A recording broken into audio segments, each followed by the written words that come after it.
एक लीला आती है कि एक बार ठाकुर जी से रूठ गई किशोरी जी। ठाकुर जी बोले आप रूठ क्यों गई?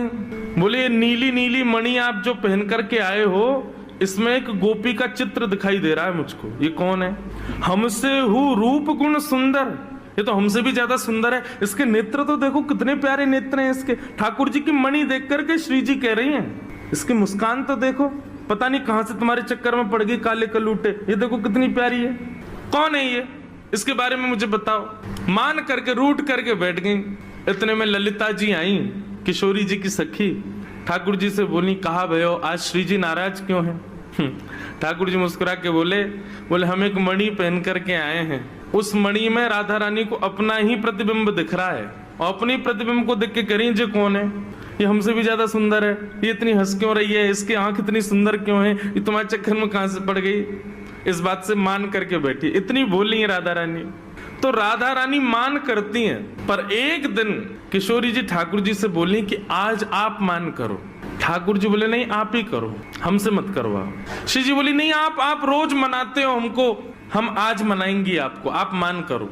ठाकुर जी बोले रहने दो ना, आप बड़ी कोमल हो, कहां तक मनाओगी हमको? नहीं नहीं नहीं हम मनाएंगी आपको, आप मान करो। ठाकुर जी बोले देख लो हम कर लेंगे। फिर बोले नहीं करो। सोई ठाकुर जी ने मान कर लिया। ठाकुर जी रूठ के बैठ गए श्री जी से। अब श्री जी ठाकुर जी को मना रहे हैं।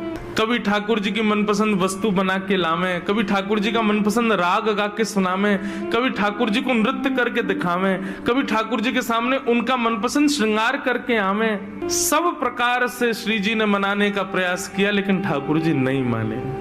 और मान लीला का ये नियम है कि सूर्यास्त तक मना सको तो मना लो, सूर्यास्त के बाद मान खत्म हो जाएगा। यदि मान में मना लिया तो मनाने वाला जीत जाएगा, और यदि मान सूर्यास्त तक नहीं मना पाए तो इसने मान किया वो जीत जाएगा। कैसा प्रेम है। सूर्यास्त हो गया महाराज, सूर्यास्त होके श्री जी आके बगल में बैठ गए। बोले ठीक है हम हार गए, अब मान छोड़ दो।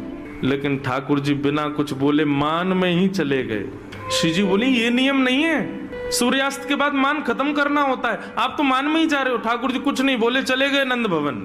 श्री जी को रात भर नींद नहीं आई। बोले कि ऐसा कैसा मान किया कि रात में बात भी नहीं करके गए। दूसरे दिन फिर ठाकुर जी गौचारण के लिए आए। श्री जी आई, ठाकुर जी अब भी मान में ही बैठे थे। श्री जी बोली देखो ये बहुत ज्यादा हो रहा है, आप कल से मान करके बैठो, रात में बात भी नहीं करके गए और अभी भी मान कर रहे हो।